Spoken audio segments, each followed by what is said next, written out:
Convulsiones en pediatría. Las convulsiones en niños son episodios neurológicos importantes que pueden tener múltiples causas y múltiples tipos. Primeramente vamos a hablar sobre algunas definiciones. Tenemos las crisis convulsivas. Esta va a ser una descarga eléctrica anormal y excesiva en el cerebro, donde se va a iniciar de manera brusca y suele ser autolimitada. Se manifiesta con movimientos musculares anormales, como por ejemplo clónica, donde va a haber una contracción rítmica, tónica, contracción sostenida, y mioclónica, donde va a haber una contracción breve y asdímica.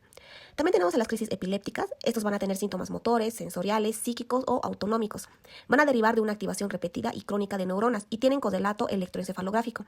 También tenemos al estado epiléptico. Estas van a ser crisis prolongadas, estamos hablando de más de 5 minutos, o donde no va a haber una recuperación de la conciencia entre episodios y tiene un riesgo alto de daño cerebral. Ya por último tenemos a la crisis febril. Esto se va a dar en niños de 6 meses a 6 años. Estas están relacionadas únicamente con fiebre.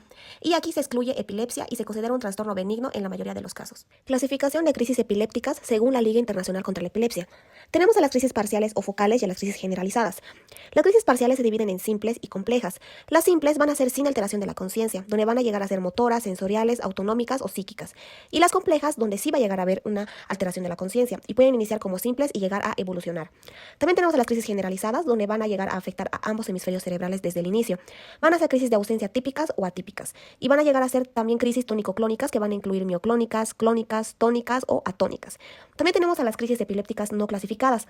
Estas van a ser las que no encajan claramente en las categorías establecidas de crisis parciales, focales o generalizadas, y donde no hay suficiente información clínica o electroencefalográfica para definir su tipo. Bueno, entre la etiología, esta va a ser las diferentes causas según su grupo etario.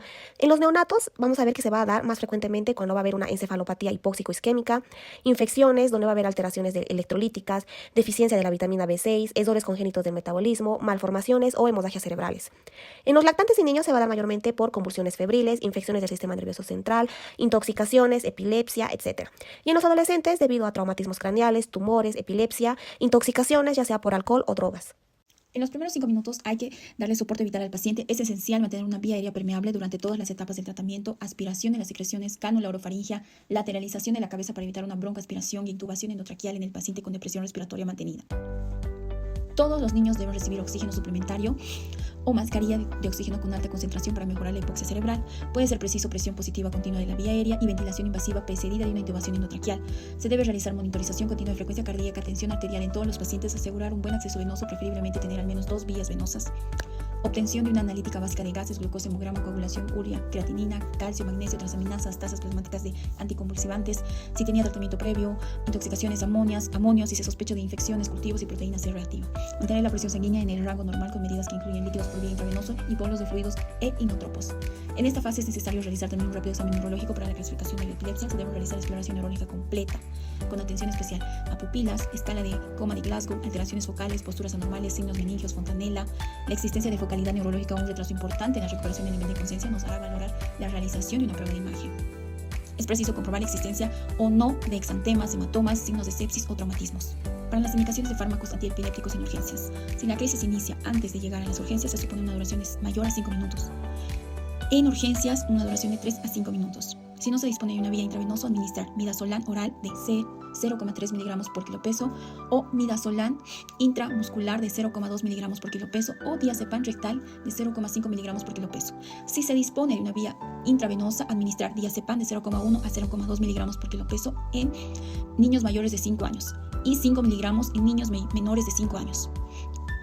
O midazolam de 0,1 a 0,2 miligramos por kilo peso en niños menores de 6 años y 10 miligramos en niños mayores de 6 años.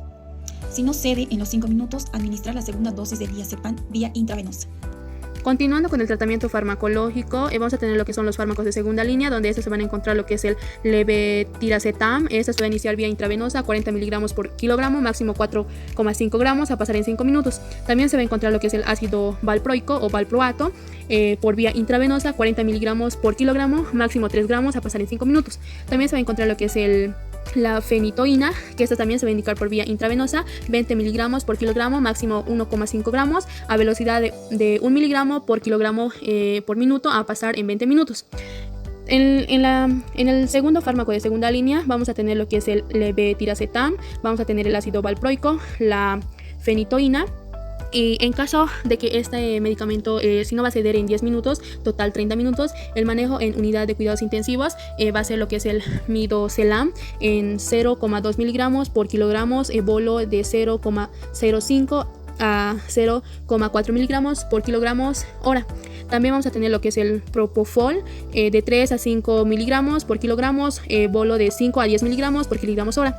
También vamos a tener lo que es el tiopental de 2 a 3 miligramos por kilogramo, bolo de 3 a 5 miligramos por kilogramo hora.